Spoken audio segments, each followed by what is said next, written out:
Alright guys, so we just wrapped up a call regarding a Rewired 2.0.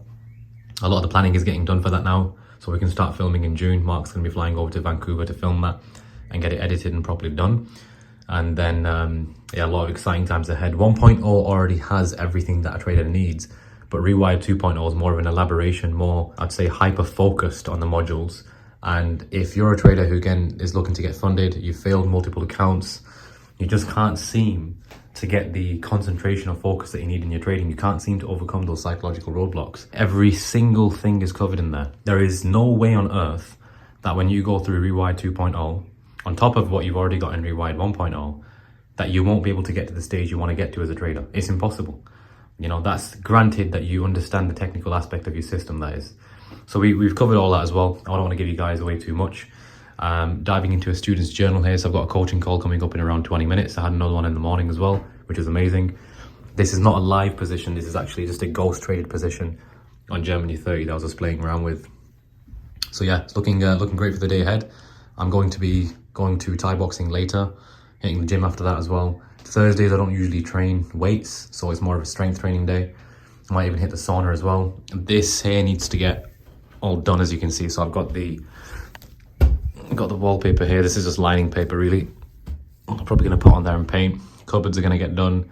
Carpet's already got done. Again, there's loads of mess in the office at the moment. I only set the desk up so I can use it because I need to use the desk. I need the office, you know, in whatever form I can have it in. But of course, the whole thing still needs to get done. We need to get all that sorted, get all this strip taken out, get these varnished and painted, get the handles changed. You know, all this is fine here anyway as it is. Gonna get that taken off and probably put somewhere else. So the whole room still needs to get done, but of course this is going to take time, take about a couple of weeks or so.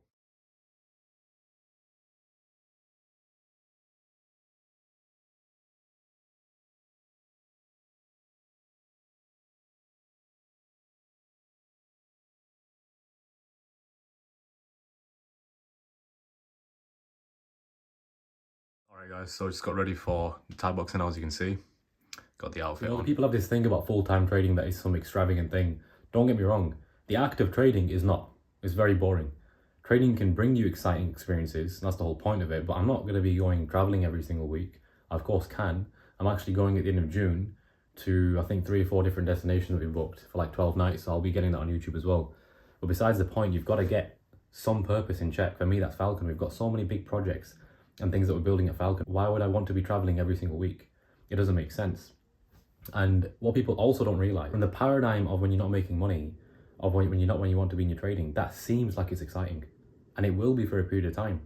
But you do get bored doing these things. This is why you have to have something that anchors you, some kind of purpose, whatever that is, a project, a mission. And if you can do that while traveling, even better. You know, of course, technically we can manage all these things while traveling, but it's unsustainable, right? So I've got to be at my home office, I've got to be at my home setup, getting on with the tasks that are relevant. And I'm robotic each and every single day. I'm getting up at the same time. I'm doing categorically the same things each day. I've got to have a discipline each week. This is the life, and this is what you enjoy. You know, then every now and then treat yourself. Go away, go buy something, go traveling, whatever you got to do. Right guys, so I'm struggling to hold all my bags with my water bottle. 2 bags. This one's for the sauna. Right one's for Thai boxing. I'm gonna just get ready now. These into a very, very messy boot.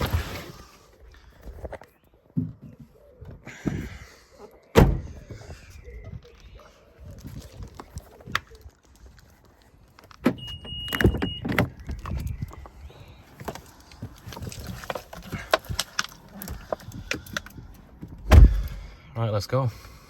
So I am here at the gym now. I'm parked on double yellow line, so if I get a ticket, I'm pretty much screwed. I've had 3 tickets in the past week, so let's hope for the best, and I'll catch you guys after the session.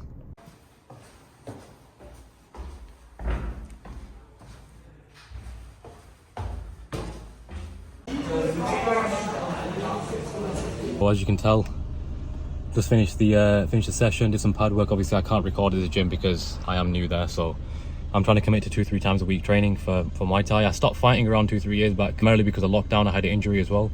So now I'm just trying to keep up for fitness, strength. It's always good to stay strong. So I'm gonna go now to the gym, do some weights or strength training. Gonna do some sauna as well, and then call it a night. Finish the gym. You can't even see me. I still need to get used to this vlogging stuff. I've just turned my lights off. Oh dear.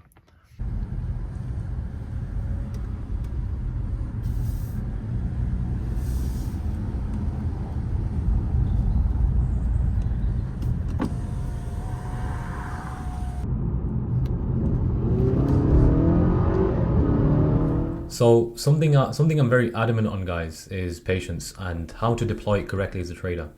A lot of you have heard be patient, all these things, etc. Just cliche terms a lot of traders say, but they don't actually know the meaning behind. For example, when traders tell you follow your plan or thinking probabilities and all these things, but there's not an actual method that's taught in how to do so. I've always found it funny when traders say think in probabilities, when you can't just think in probabilities. It's not something that you just decide to act upon and you do. How many of you have read Trading in the Zone, yet you still, again, cannot think in probabilities? You've heard it multiple times. You've been told to follow your plan. You're doing those things, or at least you think you do, but you're still not getting the results that you desire. And there's a very particular reason for that. It's because you're not actually taught how to do it. You're given a generic blueprint, but not an actual method of application. And a lot of it doesn't just come down to the fault of the messenger, right? The person who's delivering the message to you. It might even be you. But my point being is this: we're again not designed to think in probabilities as humans. We're designed to think in outcomes. We're threat-based beings. So there's a way that you mold your mind throughout the proceeds of time in order to actually get to that stage to think in probabilities. You know, and we coach traders on how to do that. Not obviously listed as an episode, thinking in probabilities, but through time, you know, the small messages, the mentoring, the coaching, it all adds up. And when the trader, the student themselves, does their part of the deal, they get to a point where they can do that, where they can desensitize themselves towards money, you know, and really understand the psychology of money, because it's a language and it's a very particular type of psychology that if it's not taught and understood correctly or not applied correctly, you can't actually have proficient trading. It's impossible. But besides the point, I'm here to talk about patience today, because you guys have heard it multiple times. I'm sure of it. How do you be patient? When do you know to be patient? You know, what's the particular procedure to be patient? First of all, let me start with this. What is not patience? Now, I know that sounds like such an obvious question to ask, but a lot of you may think you're being patient, but you're being patient incorrectly. And what that means is you just sat there waiting for a trade, say for example for a day, 2 days, a week, sometimes even 2 weeks. You're forecasting your setups, but the moment they arise, or don't arise for that matter, you bottle it, you ruin it. You either get a poor entry, or if the trade doesn't arise, you then flood those emotions into another trade. This is an example of waiting impatiently, right? So you're being patient impatiently. So you want to be patient correctly, and how you can do that is monitoring your state while you're patient. It's very simple. Again, this is not a detailed video, guys. It's a very simple point that many people miss out, and again, they don't get the results as a side effect of it. So when I'm being patient, I'm not taking into consideration these things that I'm going to list. Number one, conditions in the market. I could not care less for the life of me whether the conditions are in quotes slow or in quotes fast. I'll tell you why it's an absolute nonsense metric or whatever to look at. I'll tell you why I don't look at it. Because whether the conditions are slow or fast in the market, if you're not monitoring your internal conditions, which is where your decisions are coming from to take or not take a trade, then you're going to lose money regardless, whether the conditions are slow or whether they're quick. Now, you have to understand how to characterize yourself correctly as a trader as well. If you're someone who's impulsive, naturally, you'll lose more money with the traits that you have psychologically in slow conditions, because you want trades, right? You're trigger happy. And when you're not taking trades, you don't feel adequate as a person. You feel like you're being left behind, basically. There's that side. There's also the hesitant traders who lose money more in impulsive conditions. So you would think that it's a one size fits all. It's not. It depends on the individual and what traits you have. But besides the point, conditions don't look at, because when it might be slow for you, in quotes, there'll be other traders taking a lot of trades. You get sucked into that, being weak. There'll also be conditions where the conditions are quite hot for you. There's a lot of trades shaping up, a lot of which, you know, probably even high quality trades. And then there's other traders in the market at the same time as you who may not be taking many trades. So the conditions fluctuate, right? And you've got to understand there's certain conditions that gel with your system really well, and there's certain conditions that you have to take a step back. And experience teaches you that. But if you're switching systems every 6 to 8 months, you're never going to gain the correct experience like I've been banging on about for so long. So just listen to what I say here. So conditions, I don't care. Number two, I don't care how many trades I've taken or not taken. You should not care. I've never understood this mindset behind why people care about frequency of trades. It's such an unimportant metric, and I can debate with anybody about this. Unless you're trading one pair or two pairs at most, then I can understand. If you're trading more than 2 instruments and you've got multiple markets that you look at, why are you bothered about trade frequency? This is what I call the statistic whores, who everything's about data. There's a difference between simulated data and there's a difference between live data. Live data always supersedes simulated data because it's the truest reflection of your performance, because it's incorporating all the variables, not missing variables, you know? So I'm not going to sit there and think, I've only taken 3 trades this month. That doesn't mean anything. If you're well capitalized, you're trading a significant amount of money, your trade frequency doesn't matter. It doesn't matter anyway, but you get my point. What matters is the trade quality. What matters is the decisions that you're making to stay in, to get involved into a trade or to stay out of a trade. At the end of the day, the outcome, which is the involvement or lack of it in a trade, is what matters. And the only thing that determines the efficacy of that outcome is the quality of the decisions that you're making. So you've got to monitor that. That's why internal environment always exceeds external environment. So I don't bother about market conditions. I don't bother about how many trades I've taken or not taken.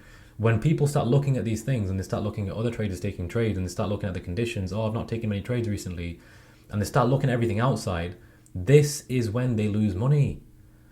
How do you think we get to a point? How do you think I've been profitable for the past 2.5 years and more and traded at scale? How do you think I've done that? How do you think I've actually kept the money that I've made? Because I monitored my internal conditions. I have never ever, of course when I was new I did, but as you gain more experience, I have never since ever bothered about my frequency of trades or market conditions and these kind of things. And then naturally you mold yourself correctly through time. So guys, remember, patience, you've got to weaponize it. You've got to understand sometimes, you ask yourself 2 questions, a practical step I can give all of you here. Doesn't matter what system that you trade.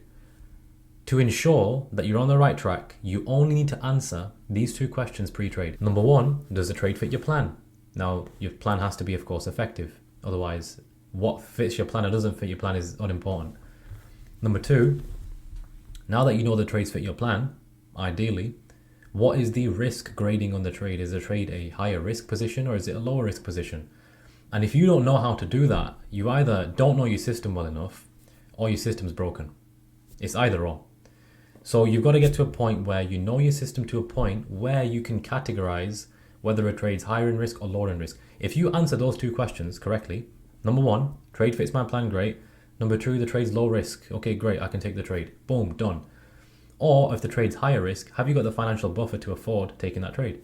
That is it. If you can answer these 2 questions, I promise you, you can ignore everything else in your trading. Everything. I literally mean everything else. And if you just take care of those 2 questions and you can answer them correctly, there is no way on earth that you can, if done consistently, scale your account. That is it. You don't need to go back test every single day. You don't need to do anything complicated. Just get yourself to a point of understanding where you can answer those 2 questions well, where you can very clearly outline whether a trade fits your plan or not, whether you can very clearly outline whether a trade is high risk or not, or low risk for that matter. And if you can do that, you'll be on your way. And you'll be patient correctly, because when a trade approaches you, you're not going to start looking at things like, I've only taken 2 trades this month, so for that reason, I'm going to take a trade. That doesn't mean anything, your trade frequency. I've had months where, even recently, April, I only took 3 trades, I was up 12%. If you're trading $1 million, that's $120,000 you would have made. Does your trade frequency matter, or does the quality of your trades matter? Because that's what's going to help you keep the money, not frequency of trades. I've had months where I've taken 10 trades and I made less. I've had months when I've taken 10 trades and I made more. You know, so frequency is irrelevant.